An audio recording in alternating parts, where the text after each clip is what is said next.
Bus, ಎಷ್ಟು ದಿವಸ ಅಂತ ಹೀಗೆ ಇರ್ತೀರಾ? ಅವಳು ಬರೀ ಭ್ರಮೆ. ನನ್ನ ಮಾತು ನಂಬಿ ಅವಳು ಬೆನ್ನತ್ತಿ ಹೋಗ್ಬೇಡಿ. ಇವತ್ತಿಗೆ ನನ್ನ ಭ್ರಮೆ ಕಳಿಸ್ತು ರಾಜು. ಅವಳು ಭ್ರಮೇಲಿ ಇರ್ಬೇಕಾದ್ರೆ ಖುಷಿಯಾಗಿದ್ದೆ. ಆದ್ರೆ ನಿಜ ಏನು ಅಂತ ಗೊತ್ತಾದ್ಮೇಲೆ ಏನು ಕಣ್ಣಿಗೆ ಕಾಣಲ್ಲ, ಕೈಗೆ ಸಿಗಲ್ಲ, ಇವತ್ತಿಗೂ ಅವಳು ಯಾರ ಮಗಳು, ಕುಲ, ಗೋತ್ರ ಏನು ಅಂತ ಗೊತ್ತಿಲ್ಲ. ಅವಳು ಭ್ರಮೆ ಅಲ್ಲದೆ ಇನ್ನೇನು? ಇವತ್ತು ಬಹಳ ನಿರೀಕ್ಷೆ ಇಟ್ಕೊಂಡು ಹೋಗಿದ್ದೆ ಅವಳ ಹತ್ರ ನನ್ನ ಪ್ರೀತಿನ ಹೇಳ್ಕೋಬೇಕು ಅಂತ. ಆದ್ರೆ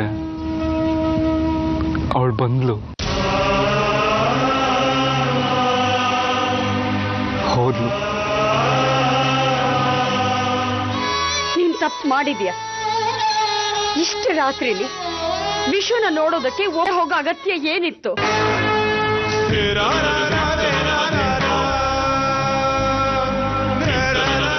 ಅಮ್ಮ, ನೀನಾದ್ರೂ ನನ್ನ ನಂಬಮ್ಮ. ನಾನಂತ ವಿಶ್ವಾಸ ದ್ರೋಹದ ಕೆಲಸನ ಇವತ್ತಿನವರೆಗೂ ಮಾಡಿಲ್ಲ, ಮುಂದೆ ಮಾಡೋದು ಇಲ್ಲ. ಹರಿಶ್ಚಂದ್ರನ್ ಮೊಮ್ಮಗಳು ಇವಳು ಹೇಳಿದ್ದನ್ನೆಲ್ಲ ನಾವು ನಂಬಿಡ್ಬೇಕು. ಅಮ್ಮ, ವಿಶಾಖನ್ ಸಂಸಾರ ಹಾಳು ಮಾಡುವಂತ ಯಾವ ಕೆಲಸನೂ ನಾನು ಮಾಡಿಲ್ಲ. ಇದಕ್ಕಿಂತ ಹೆಚ್ಚಿಗೆ ನನ್ನಿಂದ ಇನ್ನೇನು ಹೇಳಕ್ಕಾಗಲ್ಲಮ್ಮ. ಸುಳ್ಳು ಹೇಳ್ತಾ ಇದ್ಯಾ? ಸತ್ಯ ಹೇಳ್ತೀಯಲ್ವಾ? ಆಗ ನಿನ್ನನ್ನು ನಂಬ್ತೀನಿ. ಏನ್ ಮಾಡ್ಲಿ ಅತ್ತೆ ನಾನು? ನಾ ಹೇಳಿದಷ್ಟು ಮಾಡು, ಅವಳಿಗೆ ಹದ ಹಾಕ್ತೀನಿ, ಗೊತ್ತಾಯ್ತಾ?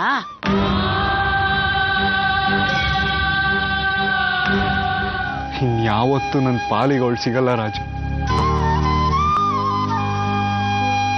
ಅವಳ ಮದುವೆ ನಿಶ್ಚಯ ಆಗಿದೆ.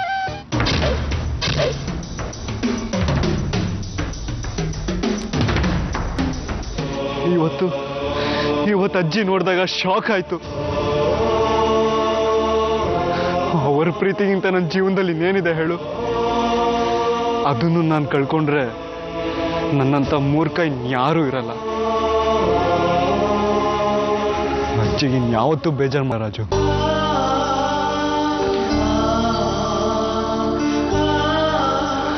ಚೇಂಜ್ ಆಗ್ತೀನಿ ರಾಜು, ಹೊಸ ಮನುಷ್ಯ ಆಗ್ತೀನಿ. ನನ್ನ ಪ್ರೀತಿನ, ನನ್ನ ಕನಸುಗಳನ್ನ ಮರಿತೀನಿ. ವಿಶಾಖನ್ನ ಇನ್ನೊಂದು 2 ದಿನದಲ್ಲಿ ಕರ್ಕೊಂಬಂದ್ರೆ ನಾವು ತಕ್ಷಣ ಡೆಲ್ಲಿಗೆ ಹೊರಡೋಣ ಅಂತ ಇದ್ದೀವಿ. ಡೆಲ್ಲಿಗ? ಅತ್ತೆ, ನಾವು ಡೆಲ್ಲಿಗೆ ಹೊರಡ್ತಿದೀವ? ಈ ವಿಷಯ ಮನೇಲಿ ಯಾರಿಗೂ ಗೊತ್ತೇ ಇಲ್ಲ. ನೀನ್ ಬರ್ತೀಯೋ ಇಲ್ವೋ ಅಂತ ಕೇಳು ಅಂತ ಹೇಳಿದ್ರು. ಓಕೆ,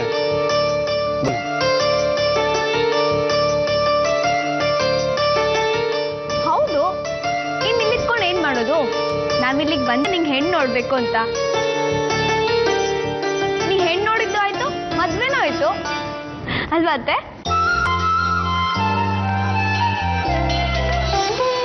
ನೀವೇನಾದ್ರೂ ಮಾಡ್ಕೊಳ್ಳಿ, ಈ ಕೆಲಸ ಆದಷ್ಟು ಬೇಗ ಆಗ್ಬೇಕು. ಸಂಕಲ್ಪದಲ್ಲೇ ಪುಣ್ಯಕಾಲ ಕಳೀತು ಅನ್ನೋ ಹಾಗಾಗ್ದು. ನನ್ನಿಂದ ತಡ ಏನೂ ಆಗಲ್ಲ. ನೀವು ಮೀನಾ ಮೇಷ ಎಣಿಸ್ತಾ ಇದ್ರೆ ಅದು ಸಮಯ ತಗೊಳುತ್ತೆ ಅಷ್ಟೆ. ನಾವು ಅದನ್ನೆಲ್ಲ ನೋಡಲ್ಲ. ನಿಮಗೆ ಸುಮಾರು ಆಗಬಹುದು ಅನ್ಸಿದ್ದನ್ನ ನೋಡಿ. ನಮ್ಮಿಬ್ಬರಿಗೂ ನಿಮ್ಮ ಮೇಲೆ ನಂಬಿಕೆ ಇದೆ ಅಲ್ವೇನೆ ದೇವಕಿ? ಇದು ನೋಡಿ, ಇದು ನಿಮಗೆ ಹೇಳಿ ಮಾಡಿಸಿದ ಸಂಬಂಧ. ಒಬ್ಬನೇ ಮಗ, 4-5 ಎಕರೆ ಜಮೀನಿದೆ. ಅತ್ತೆ ಮಾವನ ಕಾಟ ಇಲ್ಲ. ಆಗಲೇ ಇಬ್ಬರು ಕೈಲಾಸ ಸೇರ್ಕೊಂಡ್ಬಿಟ್ಟಿದ್ದಾರೆ. ನನ್ನನ್ನು ಕೇಳಿದರೆ ನಮ್ಮ ರಾಧಿಕಾಗೆ ಇವನಿಗೆ ಒಳ್ಳೆ ಹುಡುಗ ಎಲ್ಲೂ ಸಿಗಲ್ಲ.